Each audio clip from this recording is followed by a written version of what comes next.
If you're vulnerable to psychic damage from roguish language, stay away from these gibbering mouths. But if you intend on listening to this podcast about enriching your fantastical group hallucinations, you're too far gone already.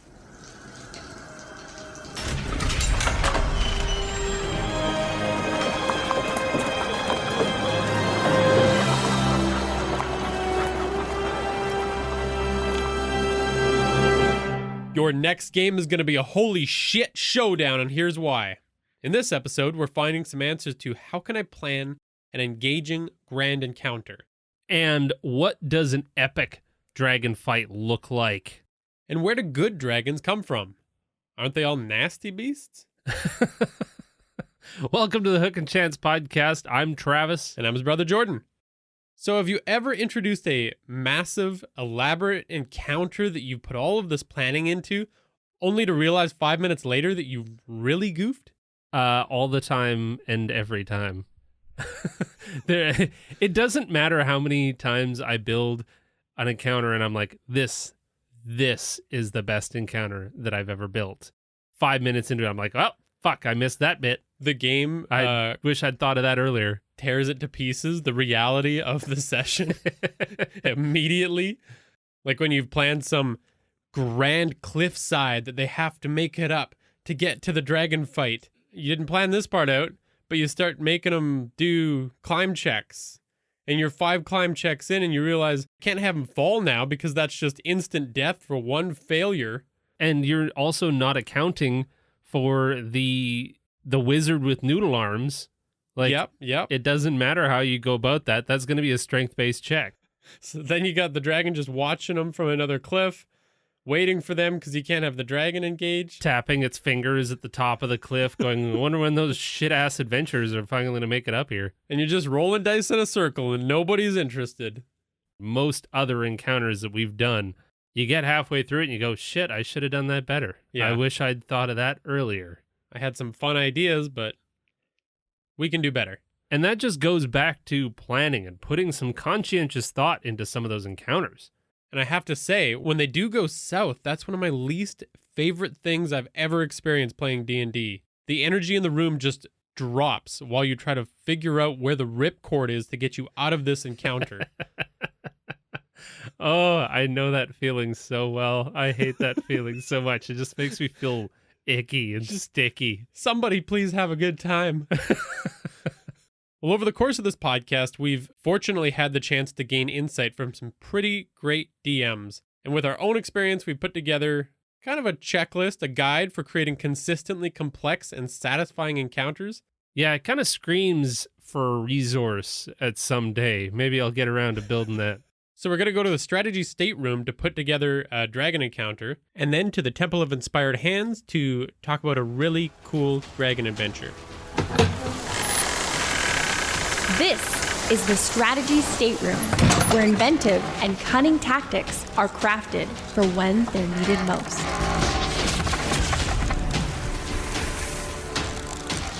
All right, so you figured out how to build a great encounter. And this kind of spans all manner of different creatures, not just dragons. But this works particularly well because we're going to use this to flesh out a big, grand, holy shit dragon fight for some players to hopefully get not churned through.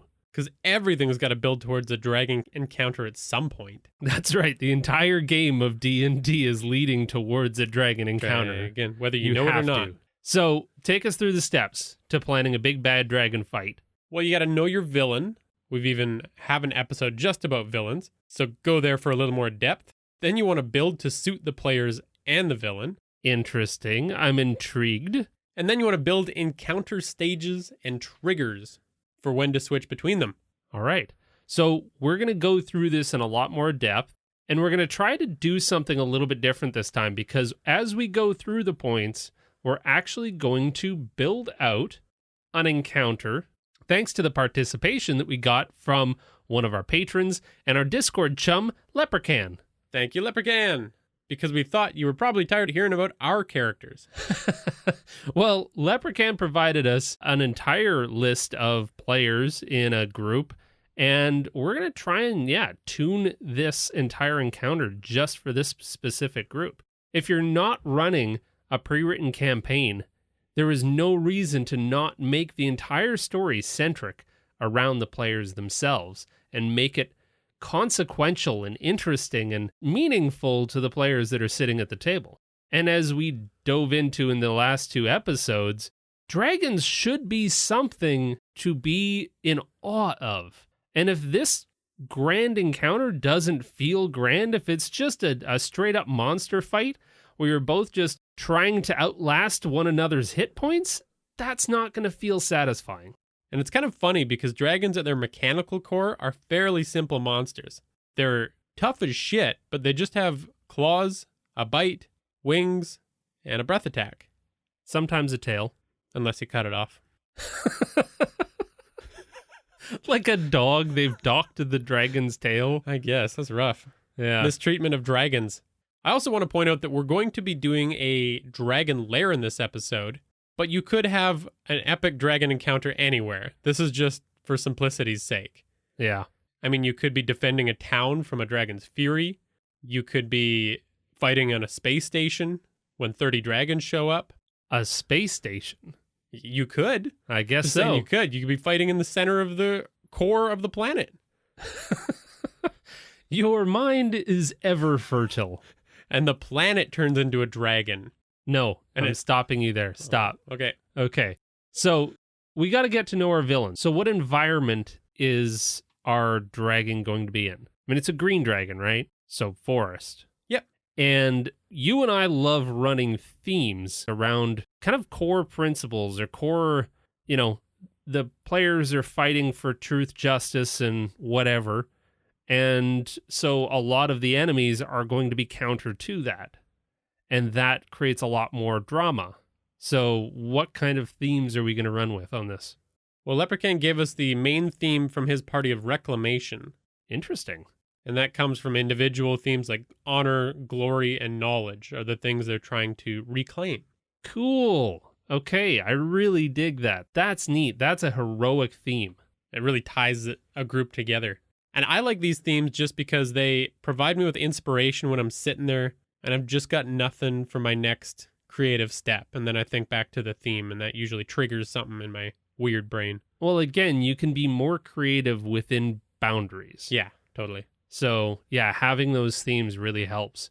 We got to come up with something a little bit more detailed for this encounter. So, you said this is going to take place in a lair. So, what's the lair look like? Well, to create this part of it, I pulled from a previous episode with Gabriel Picard. Really good DM, makes some amazing maps. But this concept was narrative reasoning. And it's basically, why is the lair there? Which if you don't do this step, you end up with a pretty flat environment that you didn't mean to be flat. A cave. Yeah, exactly. Like, and I've done that.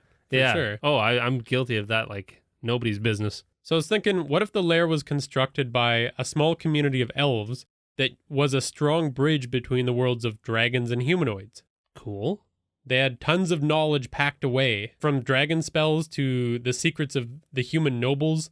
Then something went wrong between them and a powerful green dragon, and the dragon ended up claiming the halls as her own.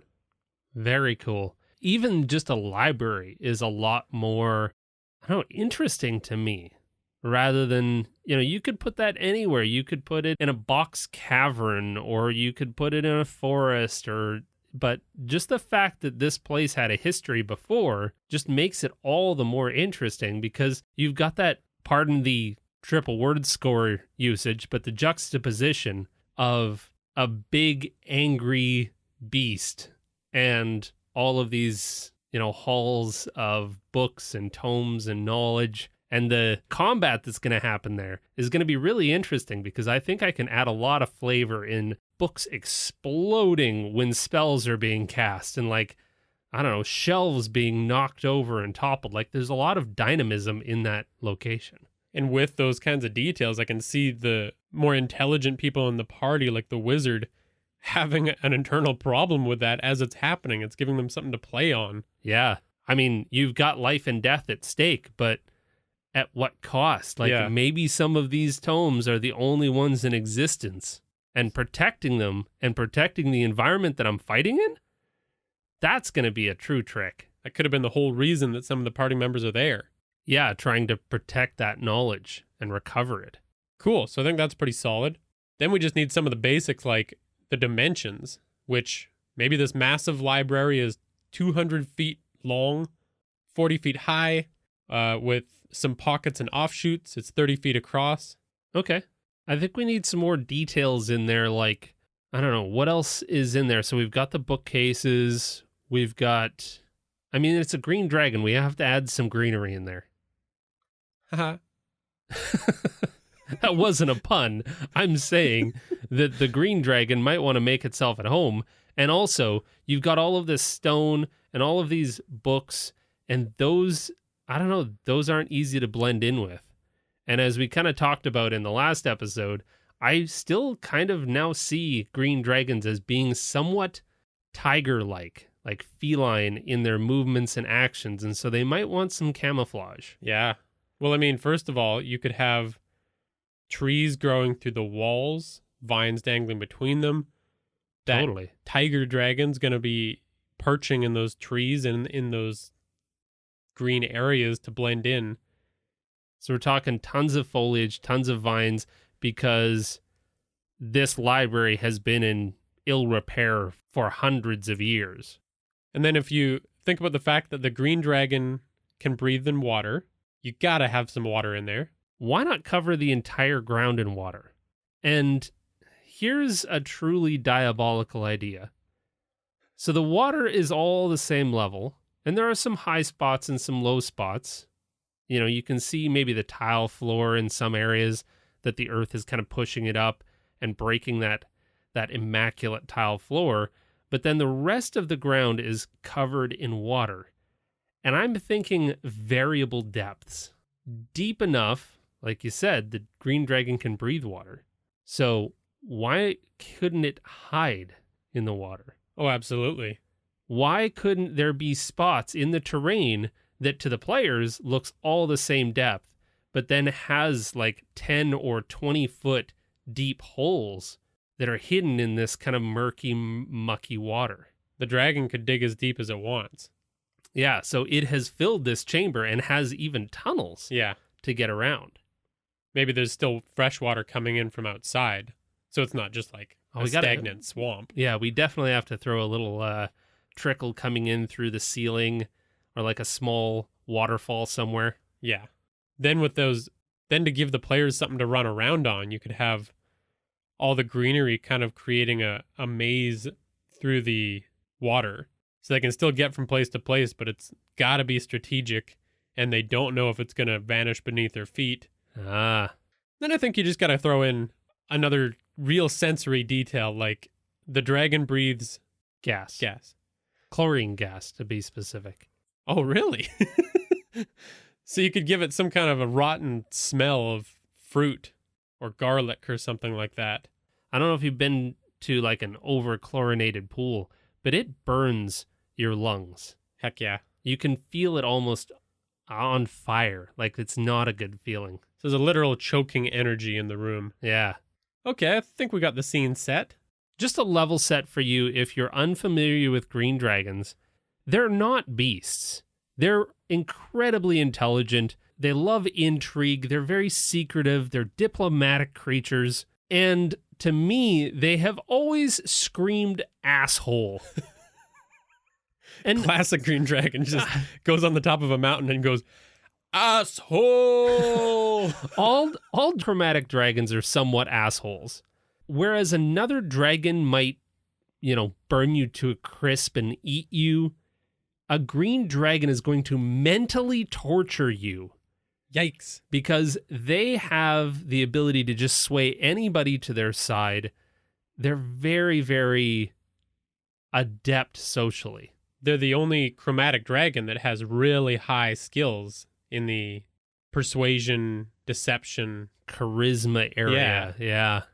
So if our party is thinking about reclamation and honor and knowledge, I kind of want to twist the knife just a little bit deeper by having one of the lore keepers or historians, elven historians, dead in a cage. Ooh. And I want that green dragon to gloat about it, to talk about honor, and then fight with no honor. Oh, like if there is some kind of a diplomatic scene, then it's just toying with the cage like a cat toy. Yeah, I want to amp that up so much. So we know that dragons are pretty bad and rough. So if we're talking about the traits of this dragon, we'd start with some of the ones we've covered, like greedy and narcissistic and prideful. But then to flesh it out into a full character, what else could we throw in there? Maybe playful, like playing with that cage. Yeah, it almost gives it contrast, but it can still be very...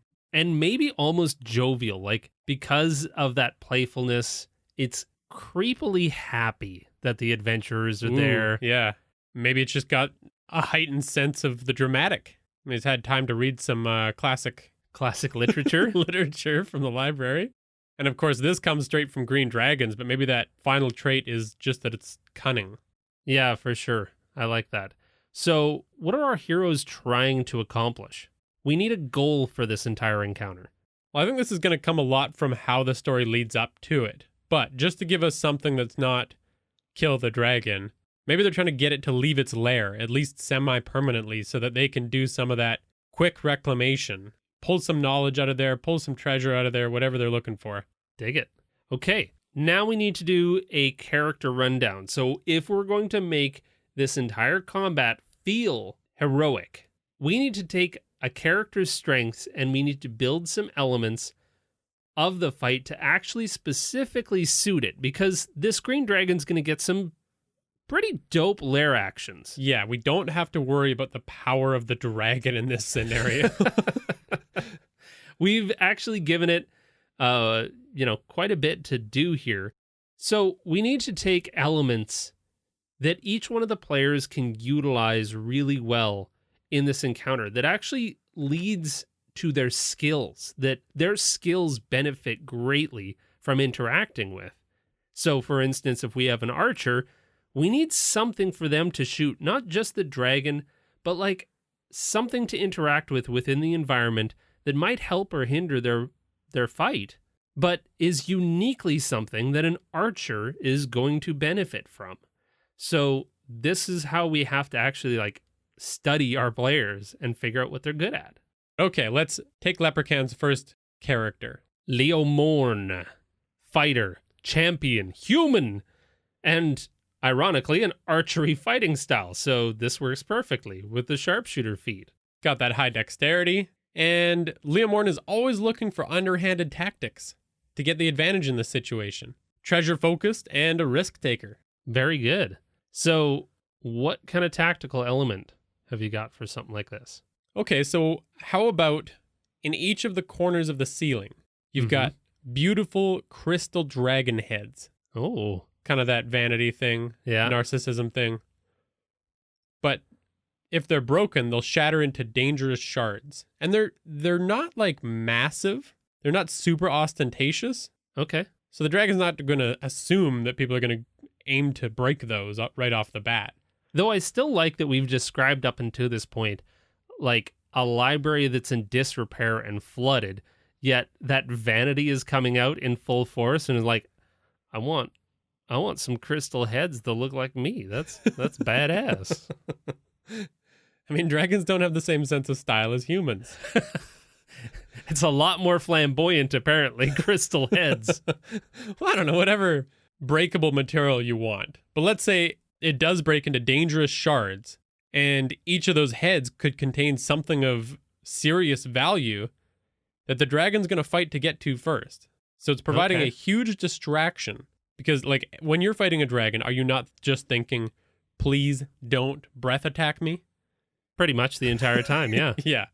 So if the archer can provide that moment of relief to the party, and as well expose some kind of a treasure for themselves. I like this because I'm going to feel a lot more inclined as the DM to use the dragon to the best of its abilities, because I've found myself in this position too as a DM where I didn't have the monster fight super smart and use more cover and do all of that kind of stuff because I felt like if I did, I would decimate the party. Right. And this way I'm giving the party just a little something to work with. Yeah. So hopefully Leo Morn figures that out. So when you're creating a good encounter, you always want the opponent to have something to give them a boost as well. We kind of already mentioned that the lair actions do this for the dragon. So to balance out this one, we just say that the tactical element is going to be that magical fog that the green dragon has. That when it creates it, it can charm its enemies. Right. Gotcha. Okay. So the next character, Carrie, human fighter champion. Now, Carrie apparently uses the defense fighting style and is going to be more of a strength-focused build. Excellent. And they're a disgraced city noble looking to improve their family legacy by restoring an ancient place. Oh, so you mean our library works very well for this? Might just be perfect. What are the odds? And they're typically the bruiser in combat. Interesting. So Okay. let's work with that. So we need to use some strength-based elements. So what's another tactical element that we can use to screw with our dragon? Okay, so how about this? Massive dragon statues. Again. Very vain. Incredibly vain. You got anything else that would be better? I just keep leaning into dragon statues. Well, I think they work just fine, but I mean, if this was once an immaculate library, there could still be some beautiful pillars. Yeah, with some of those elven designs on them. Yeah. And the craftsmanship of these could just be incredible. So I'm kind of interested to see where you're going with these pillars, because I feel like they're not going to fare very well. They exist to topple over. Give the bruiser something to push over into the water, even onto the dragon. Do some serious damage. Yeah, you could easily chalk those up to be like a 2d12, 3d12 kind of hit on that dragon. Yeah. And I like that this provides some after effects too, because if one of these pillars is downed, it could provide safe and easy surfaces to move through the water on. So they could strategize for even where they push it for that reason. That's good. I think we're going to have to hint at the players to say that these could be toppled. So showing one maybe already down and then another one with like a big wedge kind of cut out of the side, or that it's been kind of worn away, so that the players initially say, I can push that. Going back to some of that puzzle stuff, like make sure they know what they can do. They also have to be freestanding, because if we want to give our players something to climb, because they might just use it to climb, but also they have to be freestanding, because if they're load-bearing pillars, the party's not going to touch those. That's just a terrible idea. Oh, how about this for giving the party the clue? The first time the dragon takes serious damage, maybe it lashes out and hits one of them. Ooh. Knocks it over. Yeah, It's like, oh, those can fall. There we go. Okay, so we've got something strength-based for our bruiser to do. And to stop the bruiser, the dragon could easily use the tactical element of the walls of tangled brush, which is another lair action. It literally creates a wall that hurts a lot if you want to push through it. Well, we've already established that there's vines everywhere along here, so yeah, those just grow and can be manipulated. That's good. All right, throw another character. Okay, so we got Dane, a cleric, a hill dwarf cleric of the life domain. Ooh. So this is a heavily wisdom-focused build. So this character is a relative of the person who gave the main quest and feels bound to honor the agreement to complete it. This is the character with a lot of skin in the game. They might have some attachment to this library. We can give some real tough questions to answer to this character. Why would you do that, Travis? Because I'm a great fucking DM, that's why. Yikes. Dane is aggressive in combat, but often has to provide that massive healing that the life domain allows for. Cool. Healing is going to be the focus on this one. Playing into all that wisdom, playing into the, a life domain cleric. You can't get much more healing centric than that. Heck so yeah. I'm curious where you're going to take this one. Okay, so pulling in that whole, the dragon is twisted and evil. What if the dragon drops a key NPC on one of the small land masses of vines in the distance? Oh, something tough to reach. Yeah. And they do it when maybe things aren't going so well for them. Drop this NPC, it knocks them unconscious. And maybe it's an NPC that the party even knows could be of huge help if they get into the fight. I'm going to wound that NPC. We're going to have one of those vines go straight through a leg. You twisted man. Yeah, I know. Or even into the water. Yes. Got to pull them up first. I mean, that utilizes some of the environmental stuff that we've already laid out really well. Yeah. Dragons pulling them into the water with a vine that they're controlling with their mind. Oh, it's good. And that leads into the last lair action of the dragon, which is grasping roots and vines. Stopping the cleric from getting to the NPC? There you go. You're evil. You're the evil one. Yes. We need some balance in this room. All right, and our final character is Elorath, a high elf wizard of the evocation domain. So this is going to be a heavily intelligence-focused build. And this character is an acolyte on a search for knowledge. When the party's path unearths ancient places, it's really convenient, and they're somewhat conflicted in that their powerful magic is tempered by a more pacifist road that they want to go down. They want to avoid bloodshed. Interesting. That's a great character. The conflict is baked into everything that they do in D&D. I love it. And they have every reason, again, to be at this library. Absolutely. Okay, so tactical element. You're going the evocation magic route or intelligence route. Where does that fit in? Well, I think this one's just going to be intelligence focused, and heavily so. So I was thinking, what if those items that fell from the crystal dragons are 4 pieces that make up a magic item if put together? The dragons separated them because it's pretty friggin' dangerous. You know that our wonderful wizard is going to throw down a knowledge check to determine what those things are. I mean, there's a lot of pieces that have to come together. The archer needs to take the bait when it comes to those crystal skulls. Yeah. But of course, when the DM describes the crystal skull with a faint something inside, you know that those are coming down. Yeah.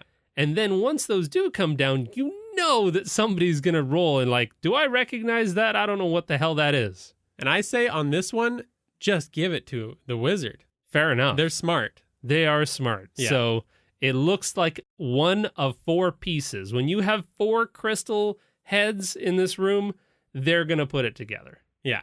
And if you want to give them even more juice, tell them that they make up a sphere of annihilation. Oh, shit. I mean, you could have it be any item, whatever fuels your fire. So you just threw down the winning card into the middle of the battlefield.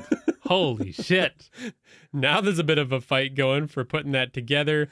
The wizards maybe trying to get themselves or calling out battle commands to be like, do not let the dragon get all 4 of those. This encounter is chaos. And just as a reminder for anyone that doesn't know what the Sphere of Annihilation is, it's a 2-foot wide, basically black hole that destroys anything that passes through it.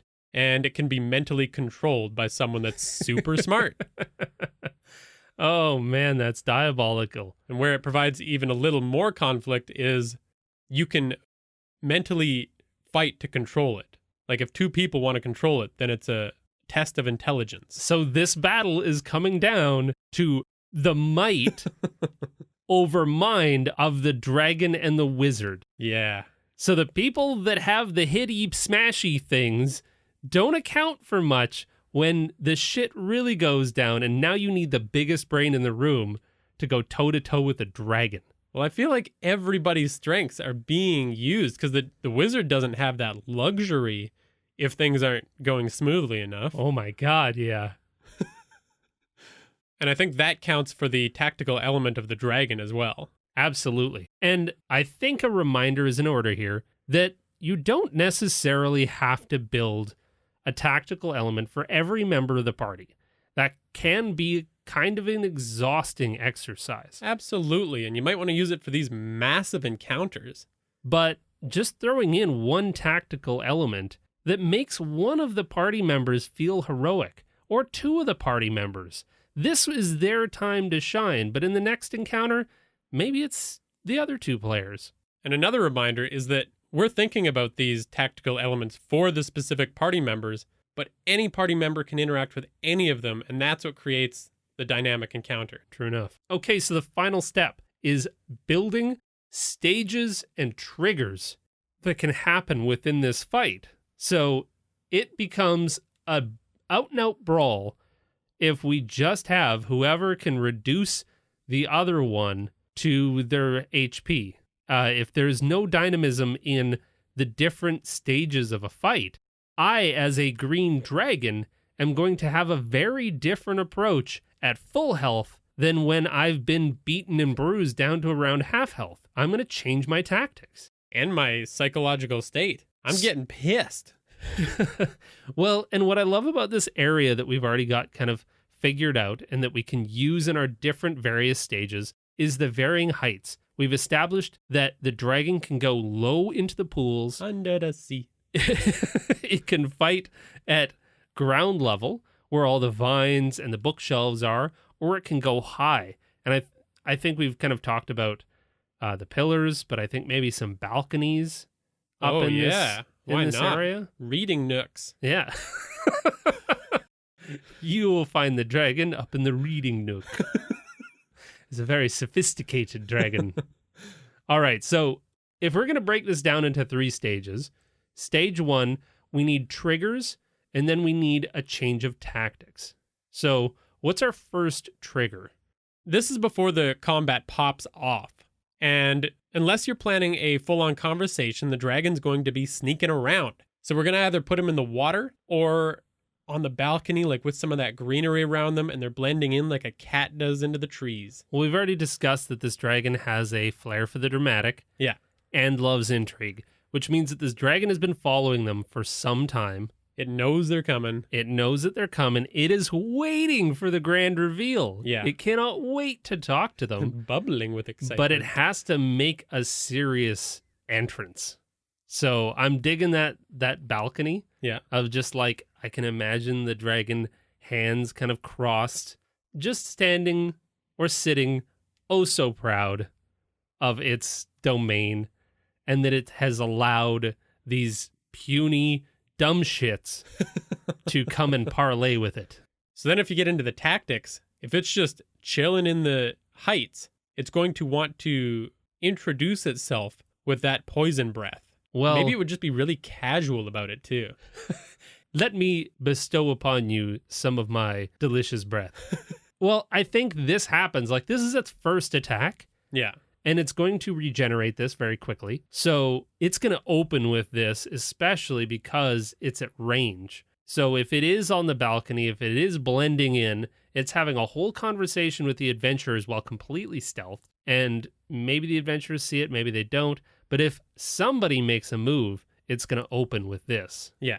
So then stage 2. So we need a trigger. And I mean, Gabriel Picard was a very strong proponent of having an environmental change, not just a character tactic change, but an environmental change at every stage. It just adds a new element to the combat. It makes it feel like a movie scene. So what's the trigger? You know, like a 75% health? Yeah, I think keeping the trigger simple is good for now. And that'll change its tactics to stop being aggressive and just like tearing into the characters. Yeah. And start diving into the water and lunging out at them with its attacks. So it's going to go straight for the adventurers upon the start of combat because it thinks that they're puny and sad.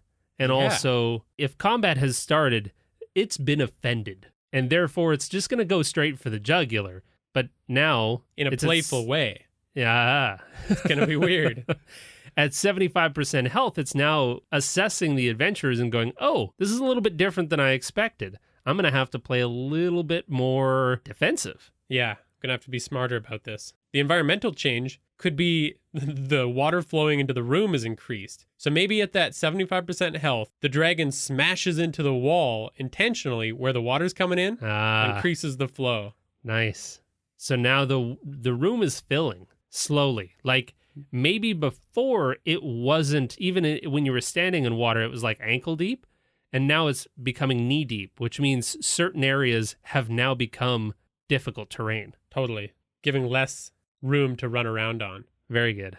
All right. So stage 3, the final trigger, I mean, I figure this dragon is smart. I mean, if you read The Monsters Know What They're Doing by Keith Ammann, amazing book and blog. Well, Keith talks about how, I mean, this isn't like most other dragons. The green dragon, it's not going to sacrifice its entire being just for the sake of some adventures. It knows that it bides its time, and with enough time, it can convince anybody of anything. And so it's going to give up a lot sooner, which means its next trigger has to be somewhere less dire than like 10% health. So I'm kind of thinking like 50. Keith suggests they run away at about 40%, or not run, but like they're out of the combat at 40%. So yeah, 50%. Interesting. Okay. So let's start with the opponent change. What's that one look like? Okay, so the dragon enters into a moment of false respect for the party. It's going to start lying and schmoozing its way out of this fight. It's going to say whatever it takes to make a deal in that moment. And if it succeeds, it's going to leave on good terms because that's what the party wants. But do anything it can to trap the party in its crumbling lair behind it. That's evil as hell. Gotta do it. It's a green dragon. And if it fails and the party doesn't trust it, believe it, like I'm sure they won't, it'll trigger a collapse that maybe it only affects like half the room. Yeah.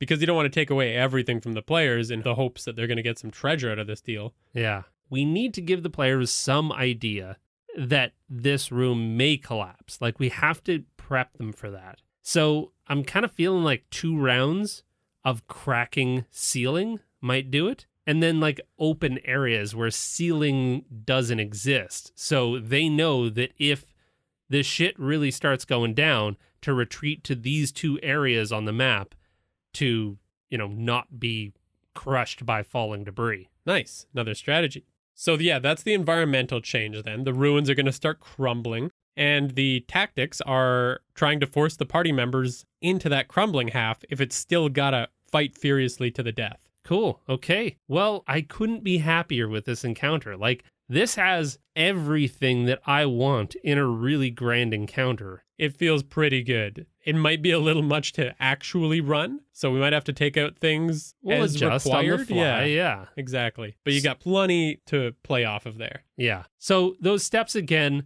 know your villain, like really chum up to your villain and figure out what would make them happy. What do they need to get out of this? Then build to suit the players and the villain. Build your entire encounter to suit both sides. And then finally, that step 3 is build that encounter in stages and triggers and make sure that you have a dynamic combat set out for your players. To really scare the poop out of your party. I'm pooped. Let's move on to our next segment, the Temple of Inspired Hands. This is the Temple of Inspired Hands, where amazing products and revolutionary ideas are brought to light.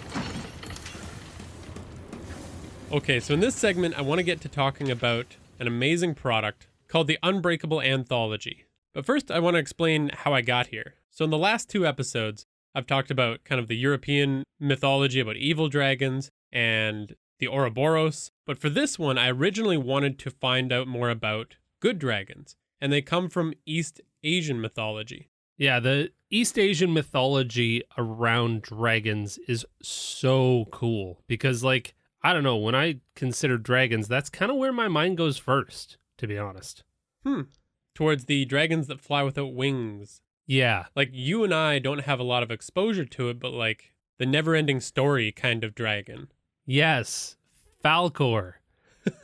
I dreamt of riding Falcor when I was a kid. Excellent. So that's where that concept comes from. And what you and I think of as the Chinese dragon isn't even really a dragon. The Chinese word is long. Wow. And I'm not a pro, but essentially, English-speaking people saw the long and said, oh, that looks kind of like a dragon. Yeah. Like we do. Yeah. We do a lot of assumptions and then base everything on it. We'll just call it a dragon. We'll assume that long means dragon. Oh, okay. So beyond how we butchered this, there is a ton of really cool dragon lore. Absolutely. So in East Asia, it's usually a beneficent symbol associated with water and the heavens. People would pray to these dragons to end droughts or floods, to give them good luck, all sorts of nice things. Sounds like a lot of where the metallic dragons, or the good dragons, get a lot of their inspiration from, huh? Absolutely. And in that context, it sounds nothing like the evil dragons. And not only that, but they look pretty different. Like they've got the antlers of a stag, the head of a camel, the eyes of a demon, the neck of a snake, the belly of a clam, the scales of a carp, the claws of an eagle, the soles of a tiger, and the ears of a cow. That's not quite that intimidating, scary. Not what I picture when I think of like fins and razor sharp talons and stuff. It's definitely a more approachable dragon. I suppose so, yeah. I mean, they're still very powerful, but... How does this all relate to the Unbreakable Anthology? Well, in my looking into these good dragons, I found the Unbreakable Anthology, and it's this collection of adventures that were created so that Asian creators had a space within the tabletop role-playing community to share adventures that were from the cultures that meant something to them. So you mean having the creators actually have a deeper understanding of the culture that these stories were coming from? That makes sense. Absolutely. Something that was very lacking before this was created. And if you really want to tell an engrossing story, and I mean, I love to learn a little bit. Like, I love a little bit of historical accuracy. So why not borrow from the folklore that actually created a lot of the stuff that you're running? Yeah. I mean, it's going to feel so much more in depth and so much more, I don't know, just coming from a place of earnestness and honesty. And respect. So I had to take a look through this anthology, and the first adventure is really powerful and relates dragons. Perfect. It's by Ethan Yen, who's the author of several D&D adventures, and it's called Through the Dragon's Gate. And I don't want to spoil anything, but here's just a little bit of the inspiration for it. It's based on the Chinese proverb, "The carp has leapt through the dragon's gate." As it does. There's a gold dragon in the mix. As I read through it, it struck me as being very well designed. It's got powerful themes. There's even amazing art in this book to accompany it. I'm into it. And there's 9 more adventures in the anthology that are just delightful across the board. They're all really well created and considered adventures. So we'll have to throw some links up to that in the show notes. Absolutely. If you want to use these Asian themes in your games, this is the first place to look. Highly encourage it. Awesome. Well, I think we're done. We're done talking about dragons. So, the next episode will not be about dragons. Dragons for 100 years, million years, forever dragons. Thank you very much for listening. Again, if, hopefully we can get some kind of resource, because I feel like this structure worked really well in creating this entire encounter, and it screams to me some kind of form fillable PDF. So hopefully I can get my ass working on that in the next couple of days. And man, did that structure help me. Going from like my earlier encounter designs, which I will never share. Just on a hope and a prayer. Yeah. All right. And then we also have another review, this time from Me Will. And it goes, great. I like that enthusiasm. Give me more pizzazz. Star. Informative and fun. I hardly recommend it to all D&D enthusiasts. All. You heard that. All D&D enthusiasts. I think that's a little wide, Me Will. Hey, don't sell us short. 14 million globally should be, I don't know, I guess just recommended? Heartedly recommended to listen? Yeah, I think my early projection was like half of the world population, if I recall. Anyways, thank you so much, Me Will. If you do find yourself making any cool adjustments to your games or your encounters due to this, let us know. Hop onto our Discord and let us know what helps so we can make more of it. You can also follow us at Hook and Chance on Twitter, Facebook, Instagram, and Reddit. And again, thanks to Tabletop Audio for the sound effects that you hear in this episode. And thanks for listening. And go to space and find dragons made of stars. What? Space station dragon. Oh, I see.